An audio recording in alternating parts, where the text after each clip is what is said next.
નમસ્કાર. તો મિત્રો, તારીખ 23/10/2025 ના સોના અને ચાંદીના બજાર ભાવ કેવા રહ્યા તે વિશેની માહિતી આ વિડીયોમાં જોશું. તો જે પણ મિત્રો નવા છે તે ચેનલને સબસ્ક્રાઇબ કરી લેજો અને ફેસબુકમાં માહિતી જોઈ રહ્યા છે તે ફેસબુક પેજને ફોલો કરી લેજો. મિત્રો, વાત કરીએ આજે સૌપ્રથમ ચાંદીની બજાર વિશે. તો 1 ગ્રામ ચાંદીનો ભાવ આજે 160 રૂપિયા, 8 ગ્રામ ચાંદી 1280 રૂપિયા, 10 ગ્રામ ચાંદીનો ભાવ 1600 રૂપિયા, 100 ગ્રામ ચાંદી 16,000 રૂપિયા અને કિલો ચાંદી આજે 1,60,000 રૂપિયા સુધીની બજાર રહી હતી. તો મિત્રો, ચાંદીની બજારમાં ફરી એકવાર કડાકો જોવા મળ્યો છે અને આજે પ્રતિ 1 કિલોએ ફરી એકવાર 2,000 રૂપિયાનો ઘટાડો જોવા મળી રહ્યો છે.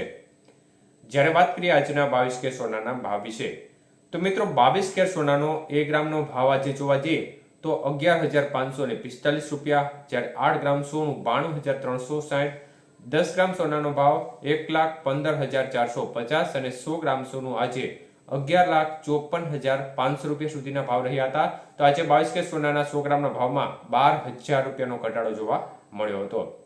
જ્યારે વાત કરીએ 24 કે સોનાના ભાવ વિશે, તો મિત્રો 1 ગ્રામ સોનાનો ભાવ આજે 12,594 રૂપિયા, 8 ગ્રામ સોનું આજે 1,752 રૂપિયા, 10 ગ્રામ સોનાનો ભાવ 1,25,940 અને 100 ગ્રામ સોનાનો ભાવ આજે 12,59,400 રૂપિયા સુધી રહ્યો હતો. તો 24 કે સોનાના 100 ગ્રામના ભાવમાં 13,100 રૂપિયાનો ઘટાડો જોવા મળ્યો હતો.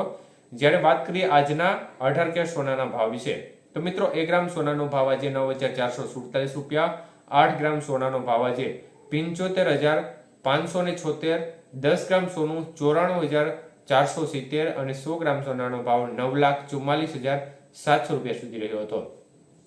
તો 18 કે સોનાના 100 ગ્રામના ભાવમાં 9,800 રૂપિયાનો ઘટાડો જોવા મળ્યો હતો.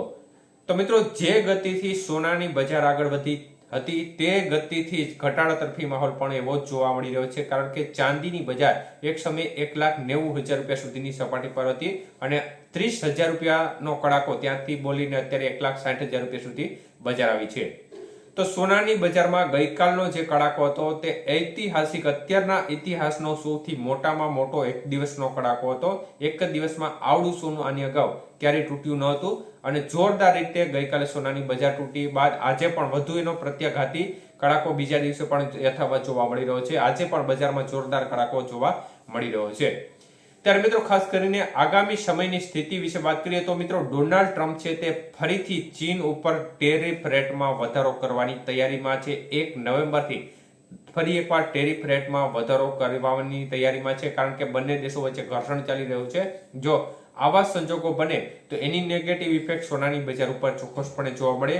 તો આ સંજોગોમાં બજારને એક સપોર્ટ લેવલ મળે તો બજાર ફરીથી ઊંચી પણ જઈ શકે છે આ ટેરિફ રેટના હિસાબે. પરંતુ બંને દેશો વચ્ચે કોઈ સમાધાન થાય અને જો ઘટાડો થાય ટેરિફ રેટમાં તો બજાર છે તેમાં હજી પણ કડાકો બોલવાની શક્યતાઓ દેખાઈ છે, કારણ કે આપણે અગાઉ પણ શક્યતાઓ વ્યક્ત કરી હતી કે જ્યારે પણ આ પ્રકારની તેજી આવે ત્યારે બજાર એવી રીતે જ નીચે તૂટતી હોય છે.